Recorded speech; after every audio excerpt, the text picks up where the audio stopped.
It is now my pleasure to introduce our keynote speaker, who is a Brookline High School graduate, class of 2007. When he was in high school, he was an Earn a Bike participant at Bikes Not Bombs. That's a social justice institution that specializes in collecting and repurposing bicycles to create job opportunities and to grow a culture of sustainable transportation. He is now the executive director of this nonprofit organization. In between, he was a teacher through the Teach for America program, and he taught in our ACE program at BHS. He holds a bachelor's degree in African American history and Spanish linguistics from UMass, and a certificate in nonprofit management and leadership from Boston University's School of Business. It is a real pleasure to bring back our keynote speaker, Mr. Elijah Evans.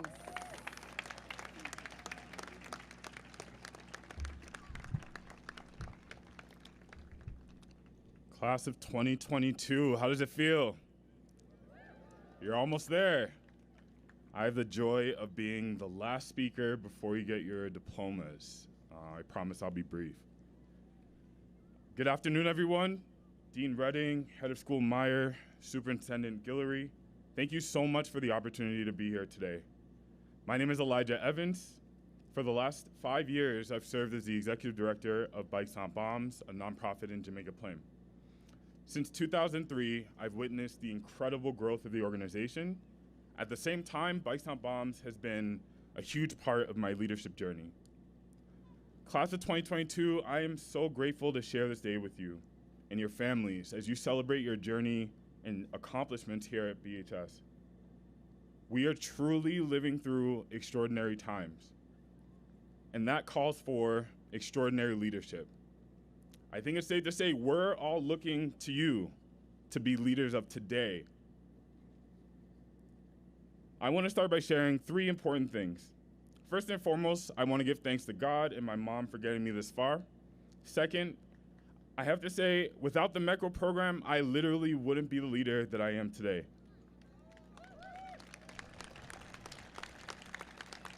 It is because of Dr. Jean McGuire, Janet Morris, Susie Talukdar, Chris Vick.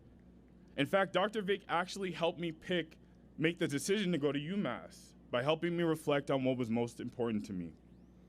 That was, of course, not before pitching Morehouse, which I appreciated. I wanted to follow a similar path that Paul Epstein has taken, staying and making a lasting impact in my community, as he has done here in Brookline. I also want to shout out, yeah, clap it up, clap it up. Paul is doing the real work. I also want to shout out our graduating MECO students. Can I ask you all to rise, please, and everybody clap it up for them.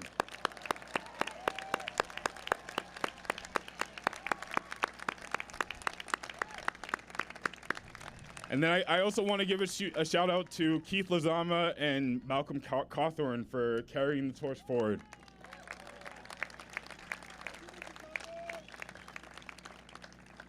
The third important thing is I have a critical question, and I'll ask it toward the end of my remarks, which, full transparency, will be about 10 minutes.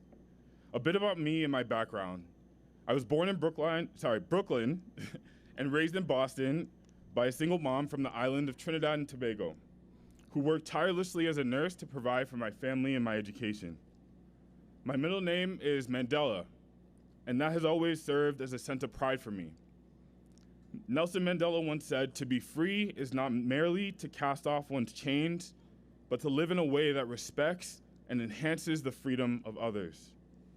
He is undoubtedly one of the most effective liberation leaders of our time, and is probably the first example of a leader that I can remember, someone who puts the needs of others before themselves. As you all sit here today, I'm sure you're reflecting on what the past 4 years have been like. And I know the pandemic has really had a real impact on that. 15 years ago, I was in your shoes, sitting in the audience at graduation, anxious and unsure about the next chapter of my life. While many of my classmates knew what was next for them, I was still figuring out my plan. I spent the entire senior year agonizing about what school I would attend in the following year. and it was painful. The weight of the decision increased every time I'd see one of my friends running into the Metro room with a new acceptance letter or rocking their new college swag. We didn't have Instagram then. I felt lost, and to be honest, somewhat embarrassed. I was always a good student, but like most teens, I was also good at masking my emotions. Albert Einstein once said, "Life is like riding a bicycle. In order to keep your balance, you must keep moving," which I took literally. So at our graduation ceremony in 2007, I played the Star Spangled Banner on the steel drum. I got my diploma, and I kept it moving. That was the end of my time at BHS, or so I thought. Little did I know I would not only return to BHS as a leader, but I would also be able to serve as the history teacher in the ACE program. Shout out to ACE, by the way. It's an incredible community. And by the way, that year was quite a year to be a history teacher. It was during the historic 2016 election. And it's safe to say, I think history teachers are so underappreciated. We need to appreciate them a little bit more. A huge shout out to Cara Lopez and Amy Bayer for giving me a chance. It's also so incredible to continue to be embraced by this extraordinary community. Class of 2022, this brings me to my first piece of advice. Cherish your mentors.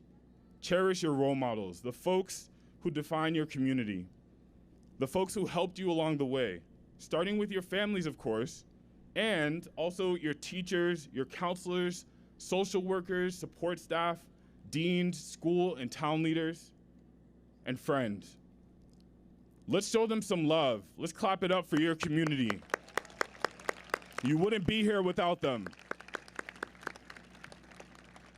A respected educator, Rita Pearson, who did a famous TED Talk, says, "Every child deserves a champion, an adult who will never give up on them, who understands the power of connection and insists they become the best they can be."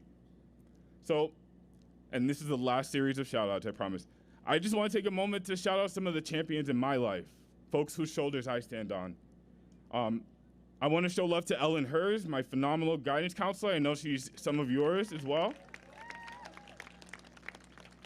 Also, some of the phenomenal teachers I had, Deans Underwood and Cradle, Corey Whitfield, Kristen Murphy, Elon Fisher, Keith Thomas, Megan Kennedy Justice, Kathy Hitchcock, who's retiring, Shelly Maines, Paul Priestley, all of whom continue to do incredible work for the BHS community.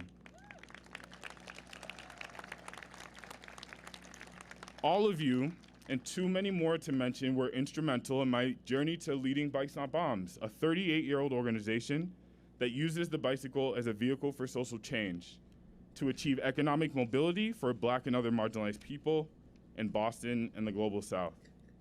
In 1984, Bikes Not Bombs' founders sent recycled bicycles to the people of Nicaragua during a violent civil war. Some of you might have heard of the Iran-Contra scandals related to that. We were quite literally bikes, not bombs. Since then, we've evolved to understanding bombs to mean more than just physical bombs, but also the metaphorical bombs of oppression and injustice. And there's no denying that today, our communities are facing bombs that are rooted in the same systems of oppression that our organization confronted at the time of our founding, like climate change and white supremacy. Bikes Not Bombs' founders were driven by a sense of solidarity with the people of Nicaragua. I'm guessing it's the same sense of solidarity that propelled every single one of you to participate in a walkout earlier this year. Or when your teachers, who some might say followed your lead and held a strike in order to finalize their contract. That is the kind of leadership that would make Mandela proud. You all should be proud.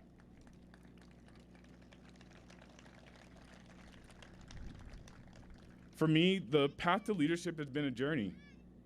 I vividly remember my first day at Bikes Not Bombs. I was a shy 14-year-old kid. I was at the Runkle School, and my reluctance to try out the Earn a Bike program only magnified as I stepped out of the rain into a scrappy bike shop cluttered with wheels, tools, and tires. But then everything shifted.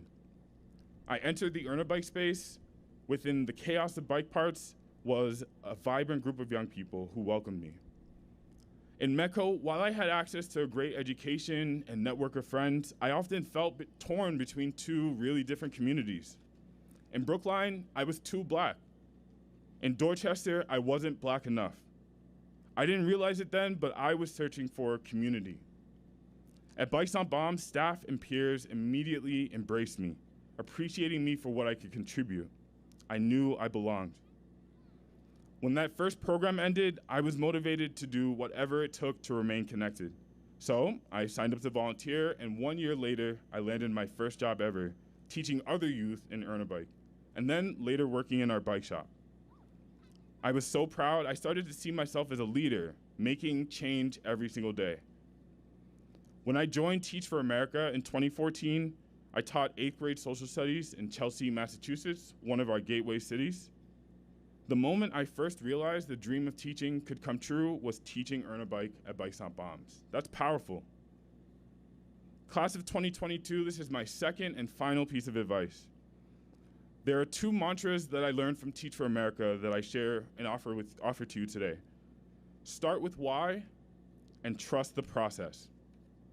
Although I wanted a job, I knew I wouldn't stand out when I applied for one at Bikes on Bombs if that was my only motivator. Because many youth that we engage want and deserve a job.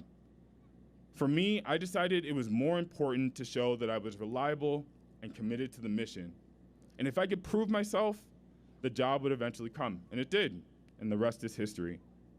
Start with why, trust the process.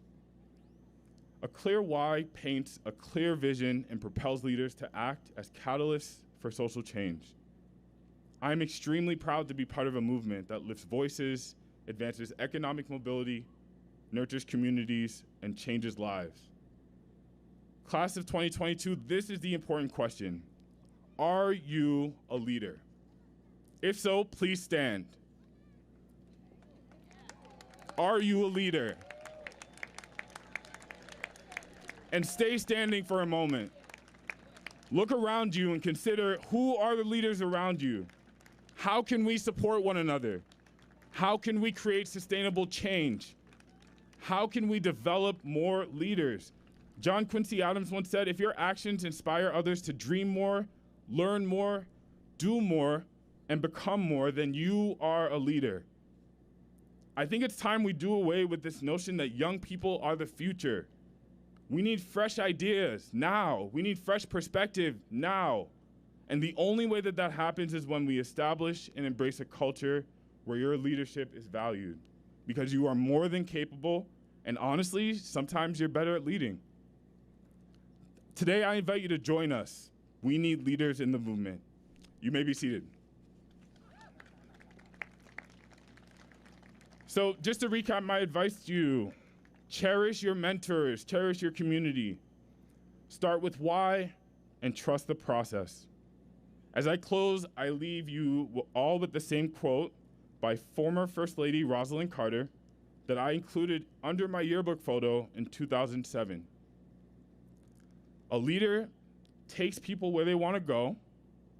A great leader takes people where they don't necessarily want to go, but ought to be. Congratulations, class of 2022.